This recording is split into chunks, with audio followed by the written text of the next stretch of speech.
શંકાસ્પદ વસ્તુ તમામ પેટી સાથે લાવી રાજપીપળા રેન્જ ઓફિસે લાવ્યા. તેને અમે ખરાઈ કરી. કેટલું છે જથ્થો છે એમાં 37 જેવા આખા ચામડા હતા અને બીજા ટુકડા હતા. એમ મળીને 40થી વધુ ચામડા જે દેખાઈ આવેલા છે, જે હાલ ઉપરથી તો એવું લાગે છે કે વાઘના છે, પણ એને ખરેખર સ્વેના છે. એની માટે અમે FSLમાં મોકલવાના છે.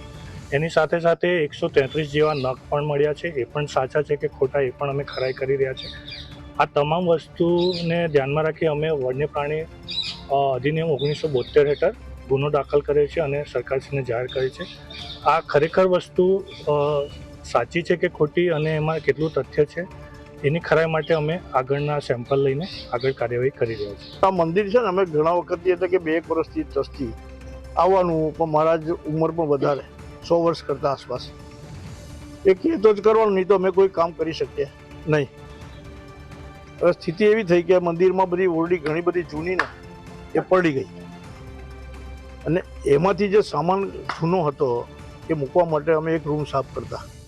જે જગ્યાએ તમે જે પ્રશ્ન લઈને આવ્યા છો એ જગ્યા ઉપર અમારો સામાન એવું કે મંદિરમાં કામ લાગે એવું સામાન અમારી પાસે રાખવાની જગ્યા હતી નહીં.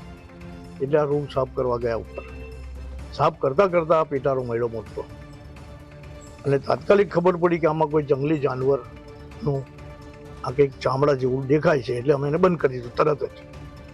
અને એટ આ ટાઈમ એટલે કે સાંજે સંધ્યાકાળ અંધારું, તાત્કાલિક જાણ કરવાની હતી નહીં, માણસો કોઈ હતા નહીં. એટલે બીજે દિવસ સવારમાં જ મંદિરના લેટર પેડ ઉપર પ્રમુખ અને મંત્રીશ્રીએ ટ્રસ્ટીઓ સાથે જઈને અમે જાણ કરી દીધી કે ભાઈ આ પરિસ્થિતિ હતી ને અમે આપને જાણ કરીએ છીએ, આપ એમનો કબજો તાત્કાલિક લેવા વિનંતી.